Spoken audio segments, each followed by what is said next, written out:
근데 그 효과가 있으면 사실 전 국민께서 다 동의를 하시겠죠. 근데 그 부작용이 굉장히 큽니다. 행정의 비효율성은 둘째 치고 세종시 아파트 분양받은 공무원들이 평균 5억 1천만 원 시세 차익을 얻었어요. 이 총액으로 치면 얼마인 줄 압니까? 13조 2천억이에요. 지금 국회 사당 세종부는 예. 그 일부 개정안이 국회 결의 중에 잘 알고 계시죠? 예, 알고 있습니다.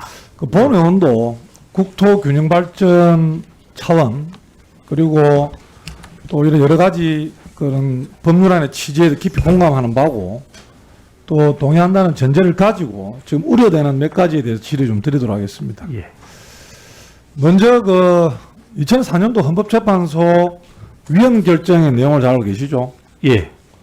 그 사무총장 되시면 그거 다 파악하고 계시겠죠, 그죠? 예, 알겠습니다. 예. 그 주요 요점이 결국은 뭐냐면은 국민 대표기관인 국회 그리고 국가 대표기관이 대통령 소재지가 어디에 있는가 것은 수도를 결정하는 데서 특히 결정적인 요소다라는 게 첫째 이유죠, 그죠?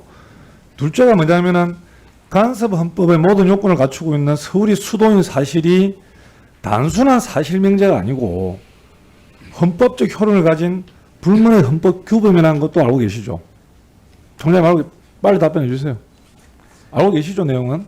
예, 헌법재판소의 결정이 그렇게 난 걸로 알고 그렇기 있습니다. 때문에 헌법 130조에 의한 헌법 개정의 방법에 의해서만 이것이 진행될 수가 있다는 것이 결국은 헌법재판소 결정입니다.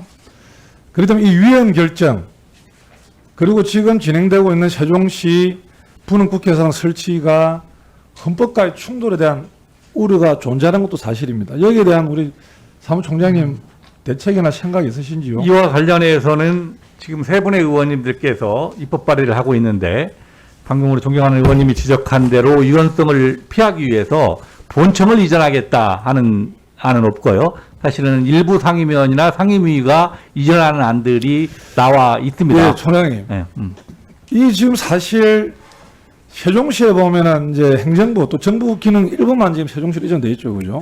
예. 그 실제로 이전하려고 하는 부서가 국회가 아니고 청와대가 되는 거 아닙니까? 이 행정부의 업무를 총괄하고 긴밀하게 협조하는 건 청와대잖아요. 청와대가 이전해야 된다는 생각해 본 적이 없나요? 그건 제가 답변 드리기는 적절치 않은 것 같습니다. 자, 정부가 일부가 기능 이전했어요, 세종시에. 근데 그 효과가 있으면 사실 전 국민께서 다 동의를 하시겠죠. 근데 그 부작용이 굉장히 큽니다. 행정의 비효율성은 둘째 치고 지금 세종시 부동산 폭등값만 하더라도 2019년 11월 둘째 주부터 79주간 51.1%가 상승했어요. 그런데 더 문제는 뭐냐면은 이게 실제로 세종 시민에게 이익이 되고 도움이 되고 충청도민에 도움이 된다 하면 저는 이해를 하는데 본 의원이 지금 확인한 바로는 세종시 아파트 분양받은 공무원들이 평균 5억 1천만 원 시세 차익을 얻었어요. 이 총액으로 치면 얼마인 줄 압니까? 13조 2천억이에요. 그리고 노영욱 이번에 국토부 장관도 사실 이번 인사청문회에서 이것 때문에 많은 고전을 면치 못한 것도 사실입니다. 그렇기 때문에 이번 지금 행정부 일부 기능에 이전한 것에 대해서 국토균형발전과는 거리가 멀다. 공무원들만 이익을 얻었던 결과다라는 지금 얘기가 많습니다. 그 총장님 내용을 알고 계십니까? 그 이전 대상의 규모나 뭐 어디로 이전할 것이냐 하는 것은 의원님들이 결정할 사항이고 사무처는 그에 따를 결정의 사항에 따를 뿐입니다. 다만 말씀이고 기본적인 합의가 있어서 작년에 예산에 147억 예산이 책정됐기 때문에 그래서 제가 본인 질의하고 답변하세요. 예. 그리고 올해 사실 이번에 이제 이게 관련해서 국회법 개정안 공청회가 하신 걸 아시죠? 예. 여기에 주요 결론이 결국 뭐냐면은 하나는 뭐냐면은 가까이 있는 대전에는 이격차별을 해서 지금 부정적인 효과가 굉장히 크다고 합니다. 그래서 국회 이전이 국토균형발전에 크게 이바지하지 않는다라는 청문회 하나의 내용이고 또 하나는 뭐냐면은 단일 헌법기관인 국회를 둘로 쪼개서 개시하는 것은 중대한 비효율이라는 이것이 지금 올해 2월에 국회법 개정 공청회에서 있었던 내용이에요.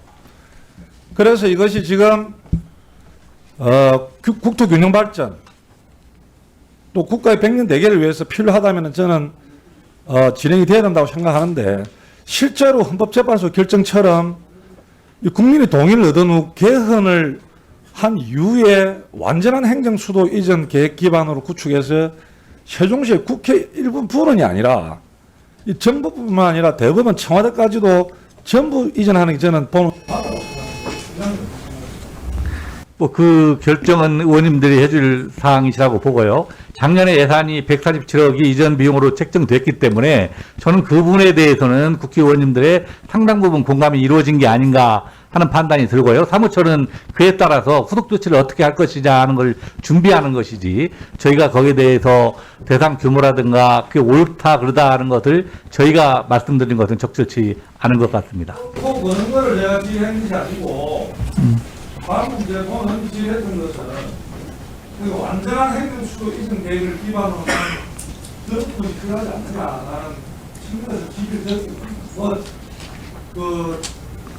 그냥 따라하는 3점을 따라 풀다라는 거기에 대한 제가 따뜻한 의료가 아니고요. 거기에 대한 중앙의 뭐 전체를 이전하는 것이 바람직하다라고 판단하신다고 하면 의원님께서 그와 같은 법을 제출해 주시면 그걸 또 운영위를 통해서 논의 과정을 거치면 될 것으로 보입니다. 네, 수고하셨습니다.